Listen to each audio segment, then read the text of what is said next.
बिस्मिल्लाहिर्रहमानिर्रहीम। नाज़रीन मोहतरम, अस्सलामु अलैकुम वरहमतुल्लाहि वबरकातुहू। आज हम क़ज़ा नमाज़ों के हवाले से समाअत फ़रमाएँगे।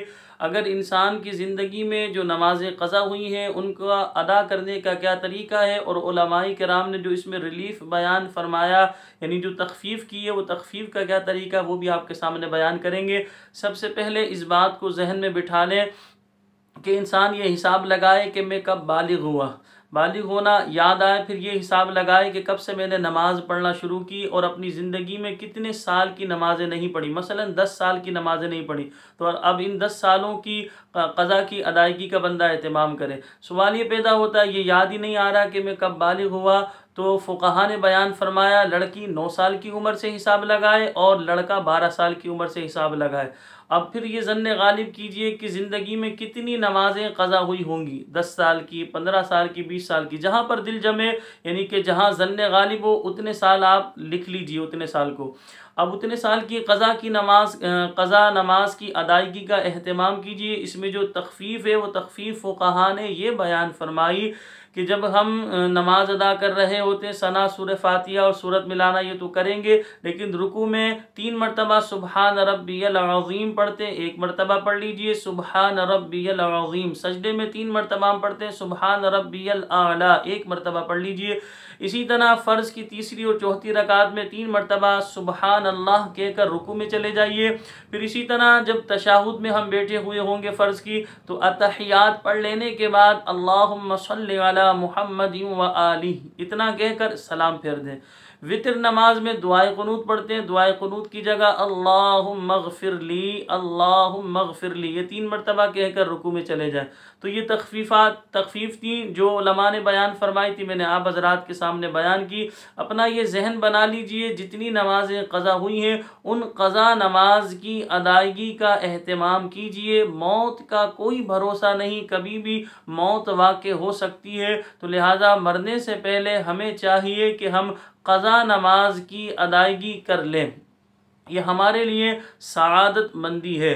तो लिहाजा मैंने आपके सामने तफसील से बयान कर दिया कि इंसान हिसाब लगाए अपने बालिग़ होने का, बालिग़ होना याद आए तो उस वक्त से फिर ये हिसाब लगाए कि कितनी नमाज़ें हमने छोड़ी होंगी, यानी कितनी नमाज़ें ज़िंदगी में हमने छोड़ी होंगी। जितनी नमाज़ें छोड़ी हैं उन नमाज़ों को अदा कीजिए। अच्छा, इसमें एक बात और मैं आपको बताता चलूँ। देखिए, जब हम हर नमाज के साथ एक नमाज क़ज़ा की अदायगी का एहतमाम करेंगे तो इंशाअल्लाह इसका फ़ायदा ये होगा, 1 साल के अंदर 1 साल की हम क़ज़ा नमाज की अदायगी करने में कामयाब होंगे। अगर आपके पास टाइम ज़्यादा है तो आप बढ़ा लीजिए, हर नमाज के साथ 2 नमाज़ें क़ज़ा जो आपकी हुई हैं उन क़ज़ा की अदायगी कीजिए। तो लिहाजा इस तरह 1 साल के अंदर 2 साल की क़ज़ा की अदायगी हो जाएगी। तो इस तरह आप हिसाब लगाते जाएँ।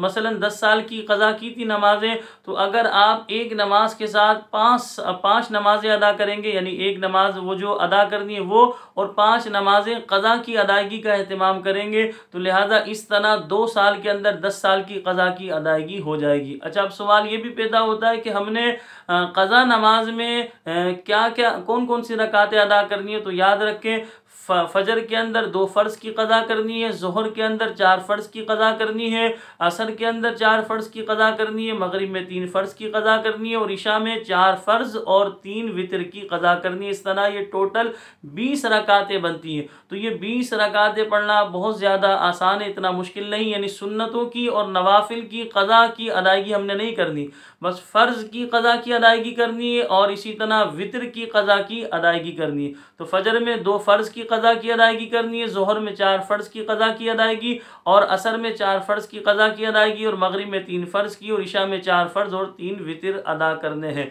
तो हर नमाज के साथ जो है कोशिश कीजिए, हर नमाज के साथ एक नमाज क़ज़ा की अदायगी कीजिए। अब ये भी सवाल पैदा होता है कि भाई हम पूरे दिन के अंदर कौन सा ऐसा वक्त है या कौन कौन से वक्त है जिसमें हम क़ज़ा नमाज की अदायगी नहीं कर सकते। तो अच्छी तरह याद कर लीजिए, 3 वक्त हैं। नंबर 1, तुलुए फ़जर के 20 मिनट तक मकरूह वक्त होता है, इस 20 मिनट में क़ज़ा नमाज नहीं पढ़ सकते। दोपहर में वक्त होता है जिसे उर्फ़ आम में लोग ज़वाल का वक्त कहते हैं, असल में ज़हवाए कुबरा होता है। ये कम से कम वक्त 40 मिनट होता है, सही। इसमें भी क़ज़ा की अदायगी नहीं कर सकते। इसी तरह मगरिब से पहले के यानी जो गुरूब आफ्ताब का वक्त है, मसलन 7 बजे गुरूब आफ्ताब हो रहा है तो 6:40 से लेकर 7 बजे तक ये क़ज़ा नमाज की बंदा अदायगी नहीं कर सकता।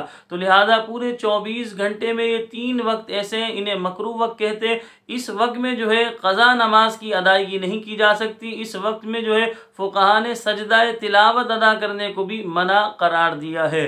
तो लिहाजा फ़जर की नमाज यानी कि जब फ़जर की नमाज का टाइम ख़त्म हो जाएगा उसके बाद 20 मिनट तक मकरूह वक्त होता है, उसमें नहीं क़ज़ा नमाज की अदायगी कर सकते। इसी तरह दोपहर में ज़वाल का वक्त जिसे लोग कहते हैं, ये ज़हवा कुबरा होता है, असल में ये 40 मिनट इसका वक्त होता है, तो इसमें भी क़ज़ा नमाज की अदायगी नहीं कर सकते। और जब सूरज गुरूब होता है इससे पहले के जो 20 मिनट है, इस 20 मिनट में क़ज़ा नमाज की अदायगी नहीं की जा सकती। इन 3 वक्तों के अलावा फ़ुक़हा बयान फरमाते हैं पूरे 24 घंटे में कभी भी वक्त मिले तो लिहाजा क़ज़ा नमाज की अदायगी कर सकते हैं। अल्लाह करीम की बारगाह में दुआ है कि अल्लाह पाक हम सबको अपनी ज़िंदगी में ही जितनी नमाज़ें हमने क़ज़ा की है उन क़ज़ा की अदायगी करने में अल्लाह पाक हम सबको कामयाबी अता फरमाए। याद रखें, अगर हमारी नीयत साफ़ होगी मंजिल आसान होगी। अगर हम नियत ही ना करें, हम ये सोच कर बैठ जाए 10 साल की क़ज़ा नमाज़ों की अदायगी, तो लिहाजा अगर हम 10 साल की क़ज़ा नमाज़ों की अदायगी का अज़्म मुसम्मम कर लें, अल्लाह पाक की रहमत शामिल होगी, अल्लाह पाक मदद फरमाएगा और जल्द अज़ जल्द हम उन क़ज़ा नमाज की अदायगी करने में कामयाब होंगे। अल्लाह पाक मुझे भी और आप तमाम देखने वाले दोस्तों अहबाब को अमल की तौफ़ीक़ अता फ़रमाए। मुझे अपनी दुआओं में याद रखिएगा। अस्सलामु अलैकुम व रहमतुल्लाहि व बरकातुहू।